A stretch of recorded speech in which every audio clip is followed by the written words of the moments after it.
بسم الله الرحمن الرحيم.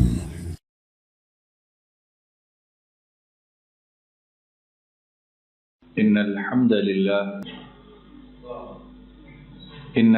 لله نحمده ونستعينه ونستغفره ونؤمن به ونتوكل عليه ونعوذ بالله من شرور أنفسنا ومن سيئات أعمالنا.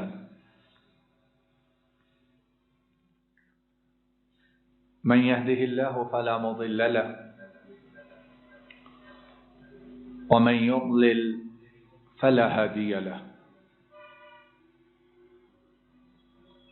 وأشهد أن لا إله إلا الله وحده لا شريك له وأشهد أن محمدا عبده ورسوله صلى الله عليه وسلم. أما بعد فإن خير الحديث كتاب الله وخير الهدي هدي محمد صلى الله عليه وسلم وشر الأمور محدثاتها وكل محدثة بدعة وكل بدعة ضلالة وكل ضلالة في النار. اللهم صل على محمد وعلى آل محمد كما صليت على إبراهيم وعلى آل إبراهيم إنك حميد مجيد. اللهم بارك على محمد وعلى آل محمد كما باركت على إبراهيم وعلى آل إبراهيم إنك حميد مجيد. لقد روى الإمام ابن ماجه عن عبد الله بن عمر رضي الله تعالى عنهما قال: أقبل علينا رسول الله صلى الله عليه وسلم فقال: يا معشر المهاجرين، خمس إذا ابتليتم بهن وأعوذ بالله أن تدركوهن، إلى أن قال: ولم ينقضوا عهد الله وعهد رسوله إلا سلط الله عليهم عدوا من غيرهم فأخذوا بعض ما في أيديهم، وما لم تحكم أئمتهم بكتاب الله ويتخيروا مما أنزل الله إلا جعل الله بأسهم بينهم أو كما قال صلى الله عليه وسلم. اللہ رب العالمین کی توفیق سے نبی کریم صلی اللہ علیہ وسلم کی ایک حدیث مبارک، اس کو ہم کچھ خطبات جمعۃ المبارک سے پڑھ رہے اور سمجھنے کی کوشش کر رہے، تو اس حدیث مبارک کی چوتھی بات چل رہی تھی کہ آپ نے ارشاد فرمایا کہ ہر وہ قوم، ہر وہ گروہ اور ہر وہ ملت اور ہر وہ جماعت جو اللہ اور اللہ کے رسول کے ساتھ کیے ہوئے اپنے عہد کو، اپنے وعدہ کو توڑ دیتی ہے، اللہ رب العالمین باہر سے ان پر دشمن مسلط کرتے ہیں اور وہ دشمن ان کے ہاتھ میں جو کچھ ہے اس میں سے لے جاتے ہیں۔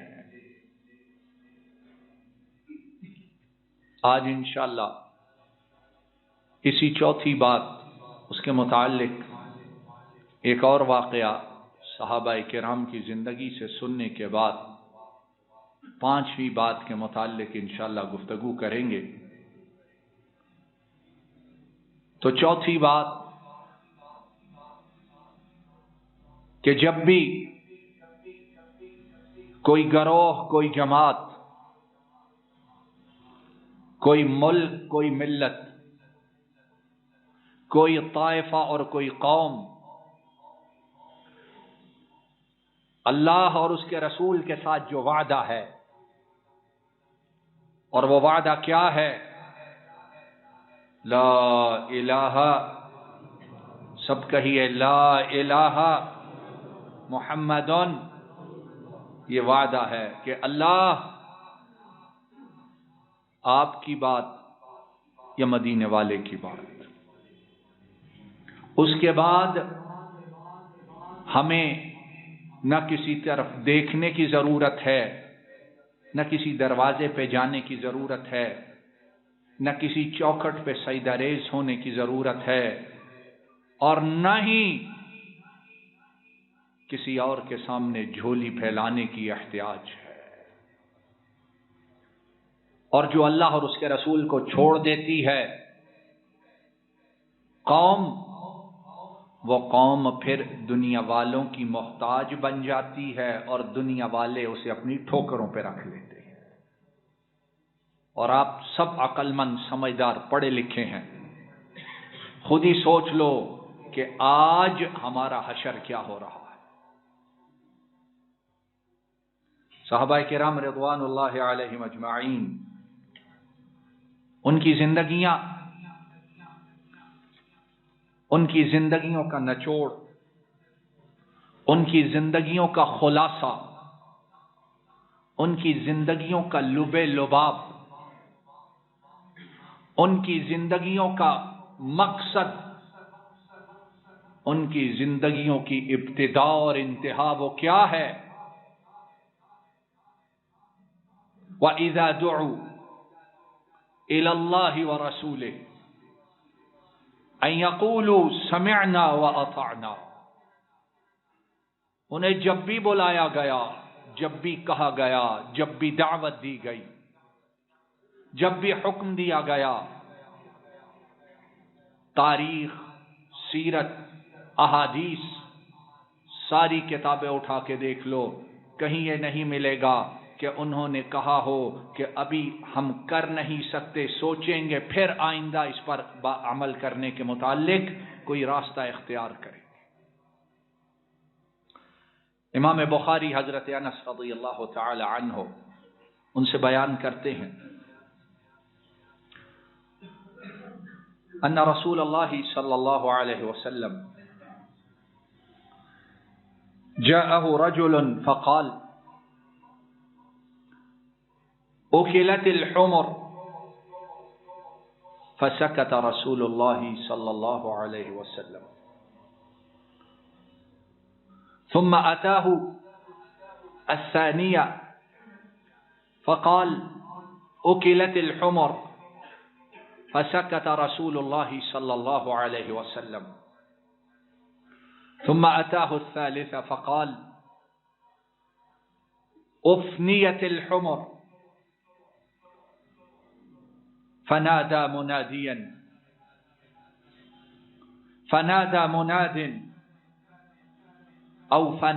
مناديا ينادي في الناس إن الله ورسوله ينهيانكم عن لحوم الحمر الأهلية. قال فأكفئت القدور وهي تفور باللحم، فأكفئت القدور وهي تفور باللحم، أو كما قال رضي الله تعالى عنه. ایک غزوہ میں نبی کریم صلی اللہ علیہ وسلم تشریف لے گئے، 7 صحابہ کرام ہیں، اور جب وہ لوگ لڑنے جاتے تھے، اللہ کے لیے اپنا سب کچھ قربان کرنے کے لیے نکلتے تھے، تو ان کے پاس ایمونیشن کتنا ہوتا تھا، کھانے پینے کا بندوبست کتنا ہوتا تھا، لڑائی کے لیے تیاری کتنی ہوتی تھی۔ کھانے کا عالم یہ ہوتا تھا، بہت سی روایات میں ملتا ہے کہ سارا دن ایک مجاہد ایک صحابی کے حصے میں 1 2 یا چند کھجوریں آیا کرتی تھی، اور اسلحے کا اور تیاری کا عالم یہ ہوتا تھا کہ اگر کسی کے پاس تلوار ہے تو بچاؤ کے لیے ڈھال نہیں ہے،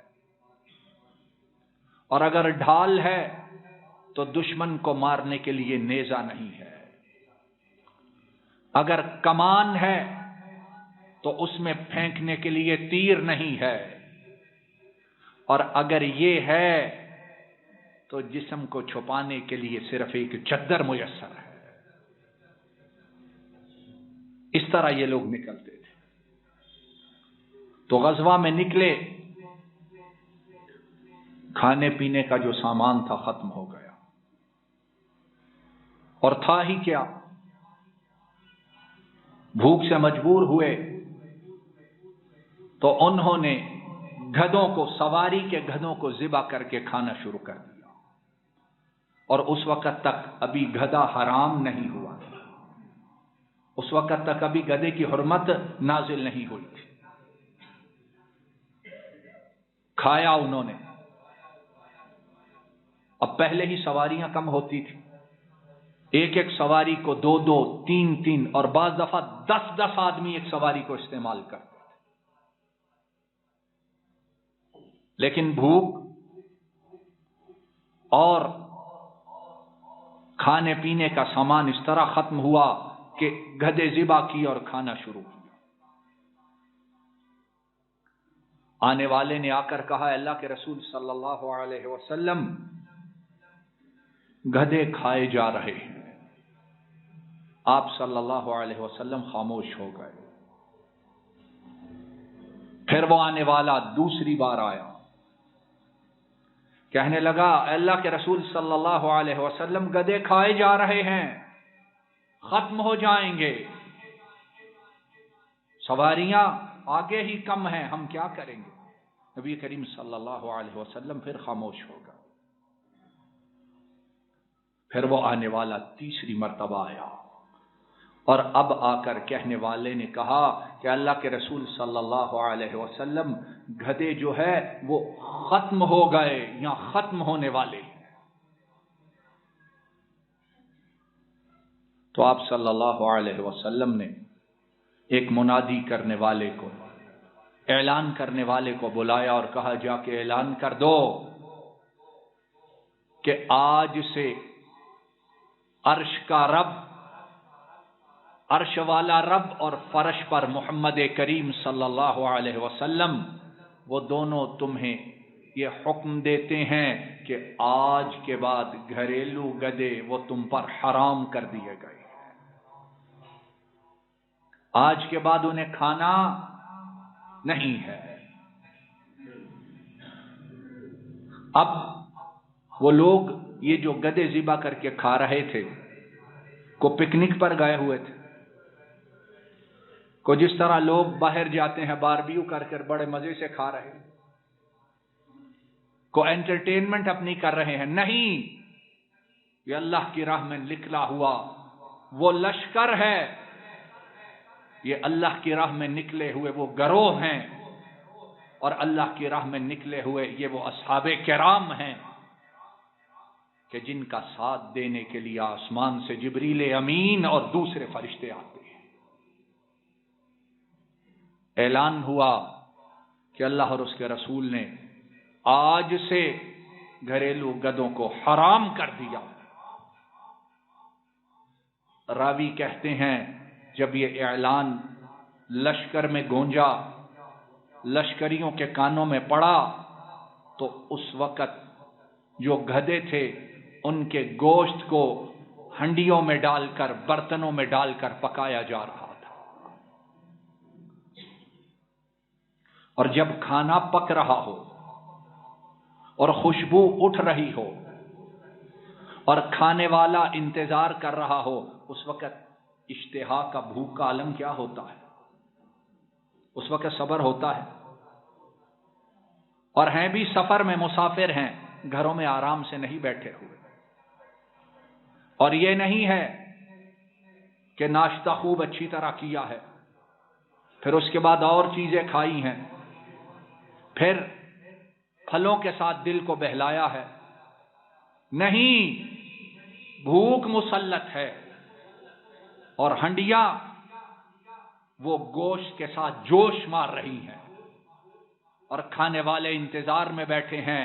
ادھر سے اللہ اور اس کے رسول کا حکم آتا ہے، راوی کہتے ہیں فَأُكْفِئَتِ الْقُدُورُ، سننے والوں نے دوسری بار سوال نہیں کیا ہے۔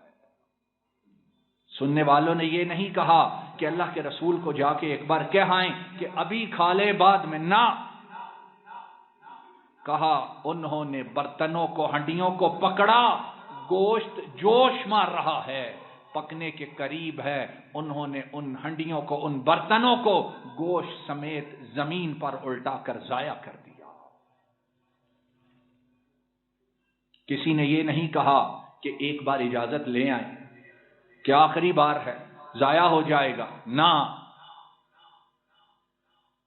استجیبوا للہ وللرسول اذا دعاکم لما یحییکم، ایمان والو، جب اللہ اور اس کا رسول بلائے تو کیا کرو؟ کیا کرو؟ فوراً عمل کرو، فوراً جواب دو، فوراً سر تسلیم خم کرو۔ کیوں؟ لما یحییکم، جو تمہیں وہ کہتے ہیں تمہاری زندگی اسی میں ہے، تمہیں جو وہ کہتے ہیں تمہاری بقا اسی میں ہے، تمہیں جو حکم دیتے ہیں تمہاری نجات اسی میں ہے، تمہیں جس طرح بلاتے ہیں تمہاری کامیابی اسی میں ہے۔ لما یحییکم، زندگی ہے۔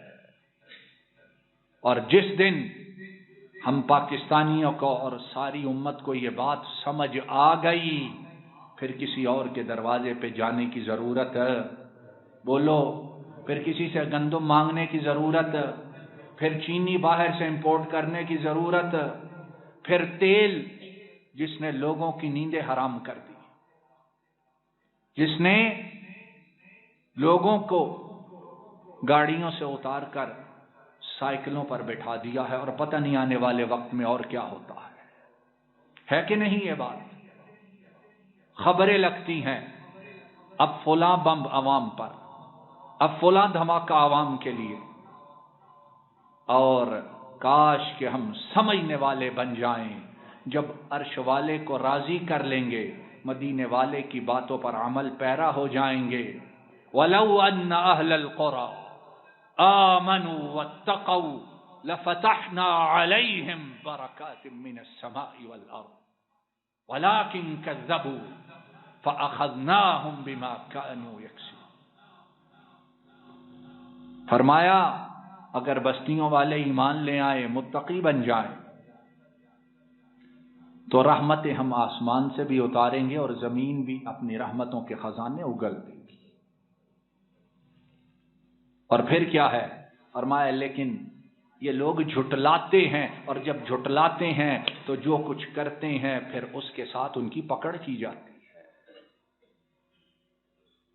پانچویں بات حدیث مبارک کی، نبی کریم صلی اللہ علیہ وسلم نے فرمایا، اے گروہ مہاجرین، جب تم پر ایسے حکمران مسلط ہو جائیں،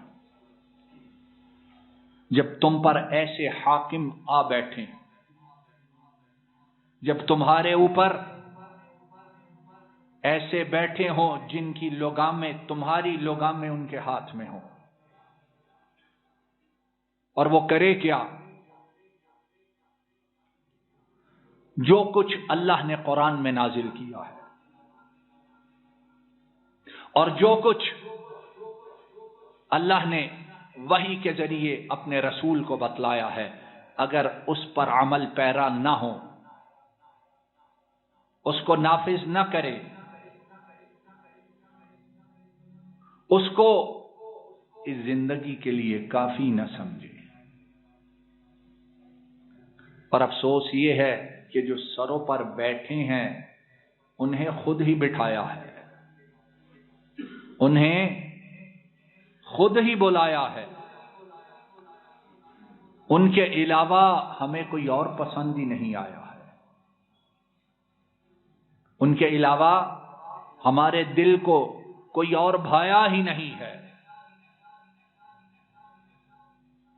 تو فرمایا جب حاکم ایسے ہوں جو قرآن اور اللہ کی طرف سے جو وحی آئی ہے، حدیث نبوی علی صاحبہ الصلاۃ والتسلیم، اگر اس کے مطابق فیصلے نہیں کرتے، اس کو کافی نہیں جانتے، اسے مناسب نہیں سمجھتے، اور اس پر عمل کرتے ہوئے دنیا والوں سے ڈرتے ہیں کہ ہماری یہ چیزیں بند ہو جائیں گی، اور کہا جائے گا کہ یہ پرانے سٹون ایج، پتھر کے دور کے لوگ ہیں، انہوں نے کیا چلنا ہے۔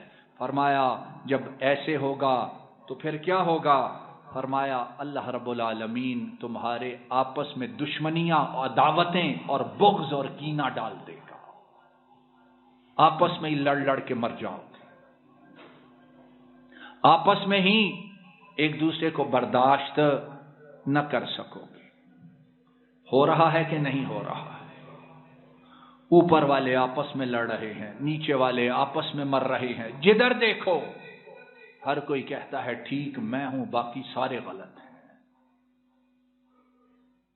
اور آؤ اس دور میں ان اصحاب کرام کو دیکھو، ان خلفائے اعظام کو دیکھو، ان حکمرانوں کو دیکھو کہ جب وہ لوگوں میں ہوتے تو لوگ انہیں پہچان نہ سکتے، حکمران ہے یا عام لوگوں میں سے ہے، لیکن اللہ اور اس کے رسول کی بات، اس کو انہوں نے اپنے اوپر بھی نافذ کیا، اپنے ملکوں میں بھی نافذ کیا، اپنی بستیوں میں بھی نافذ کیا، تو اللہ رب العالمین نے ان لوگوں کو کیسے اکٹھا رکھا اور ان کے دشمنوں کو ان کے ہاتھوں کس طرح ذلیل و رسوا کیا۔ عمر ابن الخطاب رضی اللہ تعالی عنہ، کون عمر؟ کون عمر جن کے متعلق امام الانبیاء نے ارشاد فرمایا وَأَشَدُّهُمْ فِي دِينِ اللَّهِ عمر، اور اللہ کے دین میں میرے اصحاب میں جو سب سے تگڑا، سب سے مضبوط ہے، وہ خطاب کا بیٹا عمر ہے۔ اور یہ عمر کون؟ جب آدھی دنیا کا حکمران ہے، باہر کے ملکوں کے سفیر، امبیسڈر آتے ہیں، اور وہ اس نیت سے آتے ہیں کہ مدینہ جائیں گے تو عمر کے محلات دیکھیں گے کہ جس کا نام سنتے ہی قیصر و کسریٰ ان کے نیچے سے زمین لرز جاتی ہے، دیکھے تو صحیح کس شان سے رہتا ہے۔ اور وہاں جا کر سوال کرتے ہیں عمر ابن الخطاب اس کا محل کدھر ہے؟ جواب ملتا ہے کس محل کی بات کرتے ہو؟ جاؤ ان گلیوں میں دیکھو، تمہیں کہیں عمر چلتا ہوا مل جائے گا۔ اور جب وہ ڈھونڈنے والا وہ کسی کو پوچھتا ہے مل نہیں رہا، تو بتلانے والے بتلاتے ہیں وہ دیکھو درخت کے نیچے مٹی پر جو بازو کو تکیہ بنا کر سو رہا ہے، یہ وہ عمر ہے جو آدھی دنیا کا حکمران ہے۔ لیکن ان لوگوں کی خاصیت کیا تھی؟ ان کی خوبی کیا تھی؟ ان کی خوبی یہ تھی کہ جب اللہ اور اس کے رسول کا حکم آ جائے تو پھر عمل کرنا ان کی زندگی کا مقصد ہوتا تھا۔ امام بخاری حضرت ابو وائل ان سے بیان کرتے ہیں، وہ کہتے ہیں جلست الى شیبۃ فی هذا المسجد قال جلس الی عمر فی مجلسک هذا فقال هممت الا ادع فيها صفراء ولا بيضاء الا قسمتها بين المسلمين قلت ما انت بفاعل قال لما قلت لم يفعله صاحباك فقال عمر هما المرآن يقتدى بهما هما المرآن يقتدى بهما هما المرآن يقتدى بهما او كما قال رضی اللہ تعالی عنہ. اپنی نسلوں کو، اپنے طالب علموں کو، اپنے شاگردوں کو، اپنی درسگاہوں میں پڑھنے والوں کو باہر والوں کی باتیں بتلاتے ہو، ان کی عقل سمجھاتے ہو، ان کی حکمتیں پلاتے ہو. کبھی یہ بھی پڑھایا سمجھایا کرو کہ اس کے سمجھانے سے انشاءاللہ وہ ملے گا جو تم پڑھا رہے ہو، اس کے پڑھانے سے وہ نہیں ملتا جو ان کے پڑھانے سے عرش والا رب عطا کر دیتا ہے. حضرت وائل وہ کہتے ہیں، ابو وائل،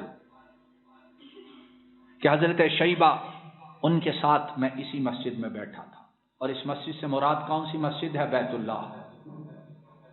بیت اللہ، کعبۃ اللہ میں.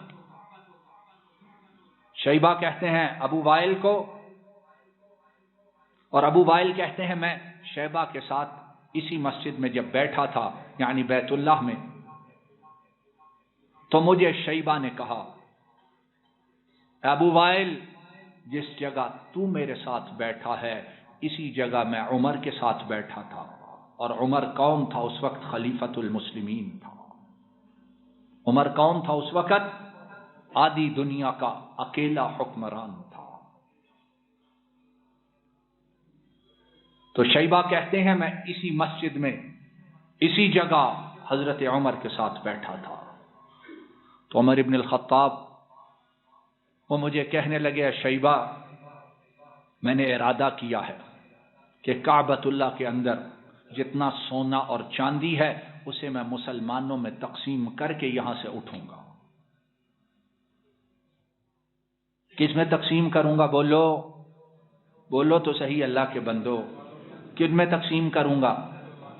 یا آف شور کمپنیاں کھول کے باہر بھیج دیں، باہر بینکوں میں بھیج دیں. آج کیا کیا کچھ سن رہے، پڑھ رہے، دیکھ رہے، اور پھر جب ووٹ دینے کی باری، نعرے لگانے کی باری آتی ہے تو اللہ کو بھی بھول جاتے ہیں، رسول کو بھی بھول جاتے ہیں. کیوں؟ کہتے ہیں سیاست تو ان لوگوں کو آتی ہے، یہ مسجدوں والوں نے، انہوں نے کیا کر لینا ہے، کیا دیا ہے انہوں نے؟ تب ان کو اٹھا کے سروں پہ رکھتے ہیں. کہنے لگے جو کچھ ہے عمر لے کے جائے گا، اپنے خاندان والوں کو دے گا، اپنے رشتہ داروں میں تقسیم کرے گا. فرمایا سونا اور چاندی. اور کعبۃ اللہ، بیت اللہ میں یہ تھا کہ لوگ اس زمانے میں سونا چاندی جو چیزیں ہوتی تھیں آ کر وہاں رکھ دیتے تھے، اور پھر ان میں سے لے کر وہ بیت اللہ پر ہی خرچ کیا جاتا تھا. تو فرمایا سونا اور چاندی جو کچھ ہے میں آج مسلمانوں میں تقسیم کر کے یہاں سے اٹھوں گا. شیبہ وہ کہتے ہیں میں نے کہا اے امیر المؤمنین، یا خلیفت رسول اللہ صلی اللہ علیہ وسلم، اے اللہ کے رسول کے خلیفہ کے خلیفہ، یعنی ابو بکر کے بعد بننے والے خلیفہ عمر، ما انت بفاعل، تم یہ کام نہیں کر سکتے ہو. اور عمر کے سامنے یہ بات کہنا یہ دل گردے کی بات ہے. عمر وہ ہے کہ اس کی رائے کے موافق آسمان سے قرآن جبریل لے کر آتا ہے.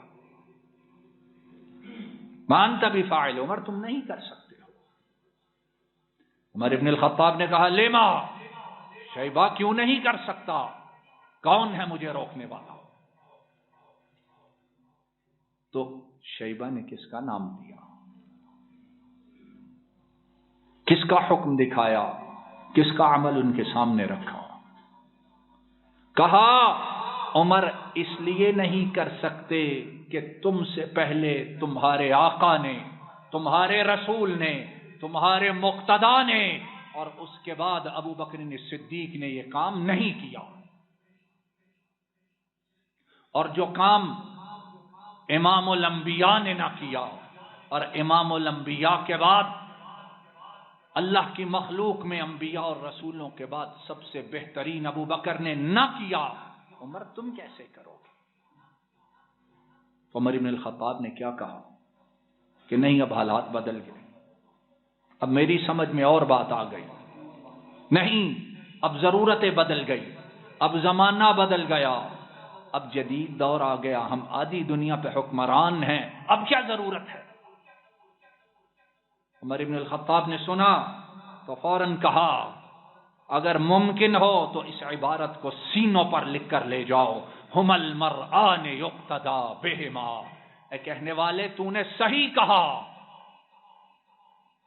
مدینے والا اور ان کے بعد ابو بکر یہ دو شخصیتیں ایسی ہیں کہ جن کی پیروی ضرور کی جاتی ہے اور ان کے راستے کو چھوڑا جا سکتا نہیں۔ وَإِذَا دُعُوا إِلَى اللَّهِ وَرَسُولِهِ لِيَحْكُمَ بَيْنَهُمْ أَن يَقُولُوا سَمِعْنَا وَأَطَعْنَا وَأُولَئِكَ هُمُ الْمُفْلِحُونَ وَمَن يُطِعِ اللَّهَ وَرَسُولَهُ وَيَخْشَ اللَّهَ وَيَتَّقِهِ فَأُولَئِكَ۔